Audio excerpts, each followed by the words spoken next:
नमस्कार दोस्तों। 70वीं BPSC prelims को ध्यान में रखते हुए हमने क्विक रिवीजन सीरीज की एक श्रृंखला शुरू की थी, जिसके अंतर्गत हम लोगों ने ज्योग्राफी का सेक्शन को कवर कर लिया था और हिस्ट्री में भी हमने मॉडर्न हिस्ट्री और एंशियंट को कवर कर लिया था।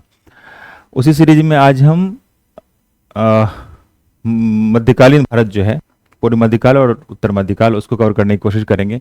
खास करके समय की चूंकि कमी रहेगी तो हम लोग पूर्व मध्यकाल को पहले कवर करने की कोशिश करेंगे, मुगल से पहले तक की, मतलब दिल्ली सल्तनत को कवर करने की कोशिश करेंगे। लेकिन हम लोग सिर्फ फैक्ट की बात करेंगे, क्योंकि रिवीजन वाली चीज़ें हैं। मैं ये मान के चल रहा हूँ कि आप लोग वो सारी चीज़ें कवर अप कर चुके होंगे, केवल रिवीजन के लिए है। और ये सारे जो मैं फैक्ट्स बता रहा हूँ वो कभी ना कभी पूछे हुए क्वेश्चंस हैं, किसी भी एग्जाम में हो सकता है, बीपीएससी में पूछा हो, यूपीएससी में पूछा हो, यूपीपीएससी से पूछा हो, कहीं ना कहीं वो क्वेश्चन पूछे हुए हैं। चलिए शुरू करते हैं। सबसे पहले ये देखिए कि पूर्व मध्यकाल बोला जाता है 800 से 1200 ईस्वी के आसपास के समय को बोला जाता है पूर्व मध्यकाल, ठीक है। और पृथ्वीराज चौहान के बारे में आपको जानकारी होगी। तो पृथ्वीराज चौहान दरअसल कौन थे? वो पृथ्वीराज तृतीय जो थे वो पृथ्वीराज चौहान के नाम से जाने जाते हैं।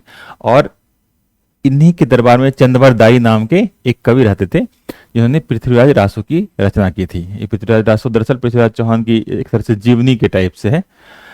और एक जयनायक नाम के कवि थे, उन्होंने पृथ्वीराज विजय की रचना की। इसके पश्चात चलेंगे कि बिहार के राजाओं का संबंध बोला जाता है उस समय के जावा सुमात्रा जैसे देशों से भी बिहार के राजाओं का संबंध था पूर्व मध्यकाल में। एक थी रानी कुमार देवी। कुमार देवी एक गढ़वाल रानी थी और राजा थे गोविंद चंद्र, उनकी रानी थी कुमार देवी। उन्होंने धर्मचक्र जिन विहार की स्थापना की, कहां पे? सारनाथ में। इसी तरह एक कवि हुए सारंगदेव। सारंगदेव वो उन्होंने रचना की हमीरासों में। रचना तो की उन्होंने 18वीं 19वीं सदी में, लेकिन उसमें जो वर्णन है चीजें वो 14वीं सदी की चीजें का वर्णन है। तो हमीरासों की रचना किसने की? ये क्वेश्चन पूछ देते हैं कि कौन से कवि ने किस चीज की रचना की। ये बहुत सारे पूछते हैं, मध्यकालीन भारत में ये क्वेश्चन आम है।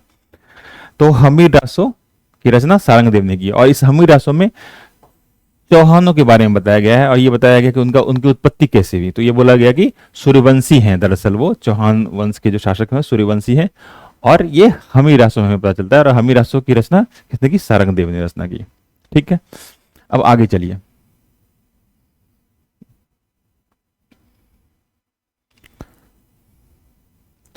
आल्हाखंड। आल्हाखंड एक काव्य है। ये जागनिक एक कवि थे, उन्होंने आल्हाखंड नाम की का काव्य लिखा। आल्हा और उदल दरअसल जो है दो बड़े सेना नायक थे, दोनों भाई थे, आल्हा और उदल। और उनके संघर्ष की गाथा है, वो कैसे अपने राजा के लिए कैसे वो फाइट करते हैं, कैसे वीरगति को प्राप्त होते हैं। बहुत बलशाली और बहुत प्रतापी ये सेनापति थे। उन्हीं के बारे में ये जिक्र है। जागनिक नाम के कवि ने अलाखंड नाम की किताब में इस चीज का जिक्र किया है। और ये अलाउद्दीन कहां से थे? महोबा से। ये कहानी वहां बहुत प्रचलित भी है। एक बिसलदेव रासो लिखा गया है, वो किसके द्वारा लिखा गया है? नरपति नाल्ह के द्वारा लिखा गया है। कुछ चीजें चलते हैं, जैसे दिल्ली का जो पुराना नाम है वो दिल्लिका है। और दिल्लिका की स्थापना किसने की थी? तोमर की। मतलब हम बोल सकते हैं कि दिल्ली की जो स्थापना की गई है वो तोमरों के द्वारा की है। तोमर जो है वो राजपूत शासक बोले जाते हैं, दिल्लिका की स्थापना की। इस तरह जीवाग भुक्ति जो है वो क्या है? वो बुंदेलखंड का प्राचीन नाम है। जैसे दिल्ली का प्राचीन नाम दिल्लिका हो गया, वैसे ही जुजाग भुक्ति किसका प्राचीन नाम हो गया? बुंदेलखंड का। इसी तरह पुंड्रवर्धन भुक्ति, ये उत्तर बंगाल का पुराना नाम है। आगे चलते हैं।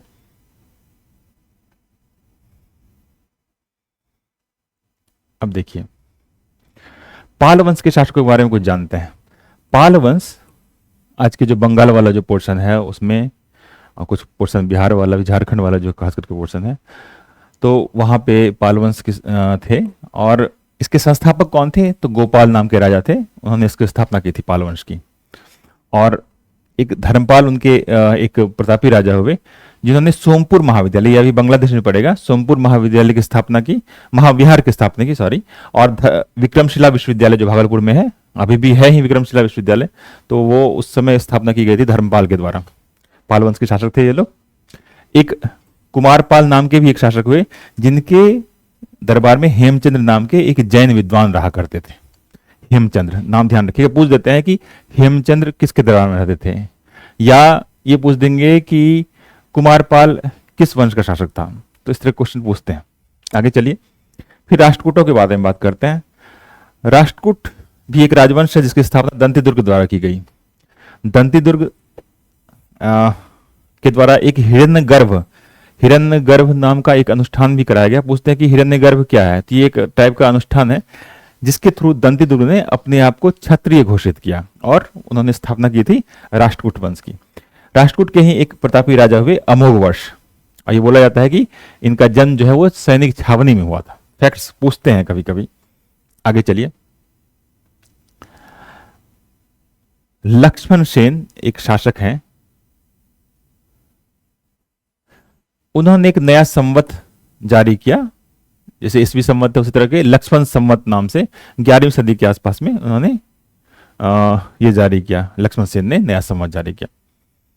कुछ लॉ के बड़े विद्वान हुए उस समय, विधिवेत्ता हुए मध्यकालीन भारत में। कौन कौन, पूछते हैं, ऑप्शन दे देंगे कि इसमें से कौन कौन से विधिवेत्ता थे मध्यकालीन भारत के। विज्ञानेश्वर, हिमाद्री और जीमूतवाहन, ये तीनों जो हैं वो मध्यकालीन भारत के विधिवेत्ता है। इसी तरह एक राजशेखर हैं, ये बड़े संस्कृत के बहुत बड़े कवि और नाटककार हुए। ये महेंद्रपाल प्रथम के दरबार में रहते थे। देखिए, मध्यकालीन भारत से मेनली जो कवि संबंधी या लेखक संबंधी पूछे जाते हैं प्रश्न, उसमें ये रहता है कि ये किसके दरबार में थे, इनके द्वारा कौन सी रचना की गई, इस तरह के क्वेश्चन पूछे जाते हैं। तो संस्कृत के कवि और नाटककार थे राजशेखर, और वो महेंद्रपाल प्रथम के दरबार में थे। आगे चलिए, प्रतिहार। अब प्रतिहारों के बारे में बात करते हैं थोड़ी।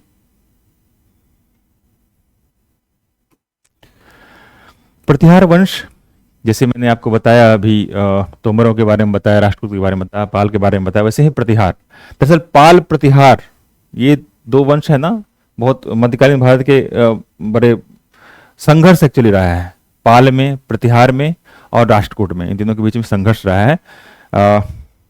जो मध्यकालीन भारत है उसमें जो क्षेत्र हैं, दिल्ली के आसपास के क्षेत्र, उस पर कब्जा करने के लिए, कन्नौज के लिए दरअसल संघर्ष हुआ है। तो प्रतिहार जो है उनकी राजधानी थी कन्नौज, और उसका पुराना नाम पूछ देते हैं, कन्नौज का पुराना नाम क्या था, तो महोदया या नगर महोदय श्री। तो पूछेंगे महोदया किस जगह का पुराना नाम है, तो कन्नौज का। अब प्रतिहार वंश की स्थापना किसने की, नागभट्ट प्रथम ने। इसी तरह चोल जो थे वह तंजौर थे उनकी राजधानी। धार किसकी राजधानी, तो परमार वंशों की राजधानी थी। यही राजा भोज इसी में है, परमार वंश के ही राजा थे, प्रतापी राजा थे राजा भोज। इस तरह अनिलवाड़ ये सोलंकियों की राजधानी थी। कुछ और फैक्ट्स हैं सिंपल से, जैसे भोजशाला मंदिर, थोड़ा आपको दिखने में दिक्कत हो रही होगी। भोजशाला मंदिर जो है वो सरस्वती को समर्पित है। इसके लिए यहाँ पे थोड़ा सा वो कम्युनल राइट्स भी यहाँ पे होते हैं। ये भोजशाला मंदिर सरस्वती, एमपी में है ये। गोंडवाह वागपति को समर्पित है। शिरडी ये अहमदनगर जिला है महाराष्ट्र में, वहां पे है। शिरडी बाबा नाम सुने ही होंगे। तिरुपति बालाजी का मंदिर जो रायलसीमा आंध्र प्रदेश में है। और अहरघट्टा, ये एक फैक्ट्स है केवल। अरघट्टा जो है वो भूमि की सिंचाई के लिए प्रयुक्त जल चक्र है। मध्यकालीन भारत में जो इस्लामिक उस समय जो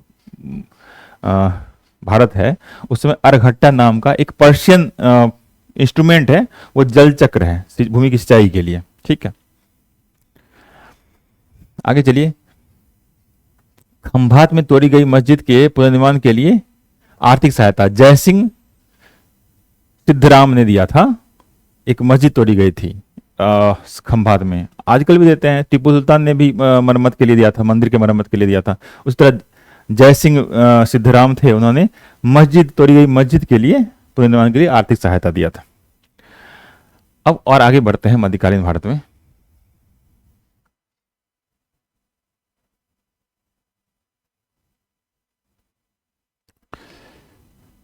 आगे बढ़ने से पहले आप लोग को ये समझना होगा कि अभी जो भी हम लोग कर रहे हैं वो फैक्ट्स है केवल, और बुक्स आप लोग पढ़ लिए होंगे ये मैं मानता हूँ।